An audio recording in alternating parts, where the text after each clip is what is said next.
প্রেক্ষাপটে জনগণের মাঝে আমরা তৈরি করছি 31 দফার যে বিষয়গুলো রয়েছে সেগুলো আমরা জনগণকে তুলে ধরছি এবং জনগণ সেই 31 দফাটা দেখে অত্যন্ত খুশি আনন্দিত।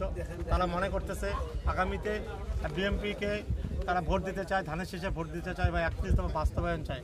তারা মনে করতেছে যে 31 দফা যদি বাস্তবায়ন হয় তাহলে আমাদের এই কুড়িগ্রাম পিছিয়ে পড়া কুড়িগ্রাম নদী ভাঙন এলাকা কুড়িগ্রাম ইনশাআল্লাহ আগামীতে উন্নয়ন হবে, আমাদের মানুষের ভাগ্য উন্নয়ন হবে, কুড়িগ্রাম জেলার উন্নয়ন হবে এবং নদী ভাঙন রোধ করা সম্ভব হবে, আমাদের এলাকার বেকার সমস্যার সমাধান হবে।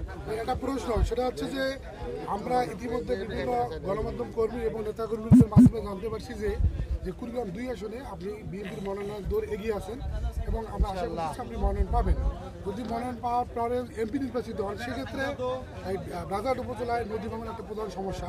এই নদী ভাঙনের বিষয়ে আপনার করণীয়টা কি এবং সেখানে বেকার সমস্যা দূরীকরণের ব্যাপারে আপনার পদক্ষেপ? আমি ইতিমধ্যে বলেছি যে আমাদের স্বাধীনতার পর থেকে আমাদের এলাকার যারা জনপ্রতিনিধি ছিল তারা আমাদের এলাকার জেলার উন্নয়নের জন্য তেমন পদক্ষেপ গ্রহণ করেনি, বিশেষ করে নদী ভাঙন এলাকা। আমি মনে করছি যে পরিকল্পিতভাবে আমাদের নদী শাসন করা হয়নি, নদীর বাঁধ নির্মাণ করা হয়নি। আমি মনে করি ইনশাআল্লাহ আল্লাহ যদি আমাকে তৌফিক দেয় আমি আমার কুড়িগ্রাম 2 আসনের নদী ভাঙনের পরিকল্পিতভাবে যেখানে ঘনবসতি রয়েছে, যেখানে স্কুল আছে, মাদ্রাসা রয়েছে, শিক্ষা প্রতিষ্ঠান রয়েছে, এগুলিকে প্রাথমিকভাবে আমরা প্রাধান্য দিয়ে সেইগুলিকে আমরা আগে শাসন করব। এবং আমাদের বেকার সমস্যা আপনারা জানেন 31 দফার মধ্যে আমাদের বেকার যুবকদের সমস্যার কথা উল্লেখ করা হয়েছে।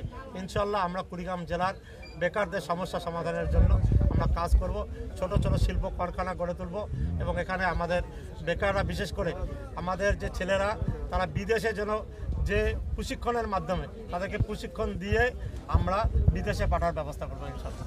ধন্যবাদ।